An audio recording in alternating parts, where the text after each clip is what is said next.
রুটি বেলার ঝামেলা ছাড়াই কীভাবে খুব সহজে রুটি বানাবেন তার একটা সহজ পদ্ধতি আজকে আমি দিয়ে দিলাম।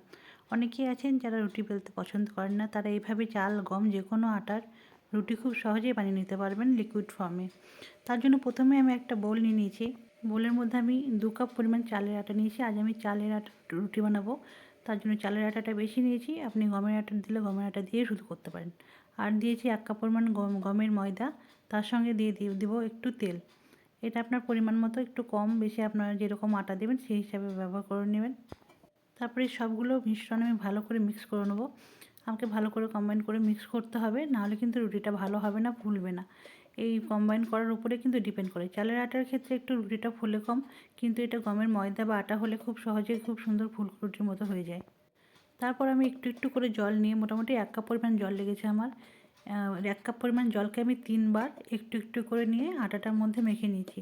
প্রথমে একটু শক্ত মণ্ড বানিয়ে নিয়ে তারপর আমি একটু আস্তে আস্তে করে সেটা 3 বারে এক এক করে লিকুইড আস্তে আস্তে আমি লিকুইড করে নেবো। খুব ভালোভাবে আমাকে মেখে নিতে হবে। আমাকে খেয়াল রাখতে হবে যেন এইভাবে ব্যাটারটা যেন যেভাবে তৈরি করব সেটা যেন খুব স্মুথ হয়, এর মধ্যে যেন কোনো লাম্পস না থাকে। ওই জন্যই আমার প্রথমে শক্ত তারপর নরম করার প্রসেসটা। এভাবে করে নিলে রেডি হয়ে গেল আপনার রুটির ব্যাটার। এবার আপনি রুটি বানানোর জন্য তৈরি থাকুন। প্রথমে একটা প্যান নিয়ে আমি ওর মধ্যে একটা ননস্টিকি প্যান নিয়েছি। এক্ষেত্রে আপনাকে অবশ্যই ননস্টিক প্যান ইউজ করতে হবে, কারণ এটা যেহেতু লিকুইড ফর্মতে আপনি দেবেন, এটা লোহার তাওয়া বা অ্যালুমিনিয়াম তাওয়া, স্টিল তাওয়া যে কোনো তাওয়াতে দিলে এটা ধরে নিতে পারে। আমি মনে হয় এটা সেফ হবে শুধুমাত্র এই ননস্টিকি তাওয়া, সেই জন্য ননস্টিক ইউজ করেছি। ননস্টিক ইউজ করা স্বাস্থ্যের জন্য ক্ষতিকর, তবুও আমি করেছি কারণ এটা লেগে যাওয়ার সম্ভাবনা থাকে। এইভাবে করে আমি দেখতেই পাচ্ছেন রুটিটা দিয়ে দিলাম। এখন আমি উল্টে নেবো। খুব সুন্দর হয়ে এসছে, দেখতেই পাচ্ছেন কত সুন্দরভাবে রুটিটা আমার রেডি হয়ে গেল। উল্টে দিলাম, নর্মাল যেরকমভাবে বেলা রুটি থাকে ঠিক সেরকম হয়ে এসছে। এপিট ওপিট করে আমি ভালো করে রুটিটা সেঁকে নেবো। অনেকের ক্ষেত্রেই খুব কষ্টকর হয়ে ওঠে, যারা ধরেন চাকরি করেন বা যাদের বাচ্চা আছে বাড়িতে, তাদের সকালে হয়তো তাড়াহুড়ো থাকে, তারা খুব সহজেই কিন্তু এভাবে রুটি বানিয়ে নিতে পারবেন।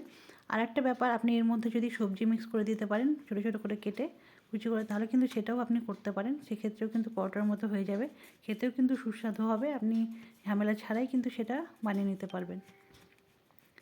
দেখতে পাচ্ছেন কত সুন্দর হয়ে গেল আমার রুটিটা। এক এক করে আমি সমস্ত রুটিগুলো বানিয়ে নেব। রেডি হয়ে গেল আমার রুটি। এভাবে কিন্তু করলে আপনি একটু শক্ত হয়, সামান্য হার্ড হয়, কিন্তু খেতে অসাধারণ হয়, খেতে খুব ভালো লাগে।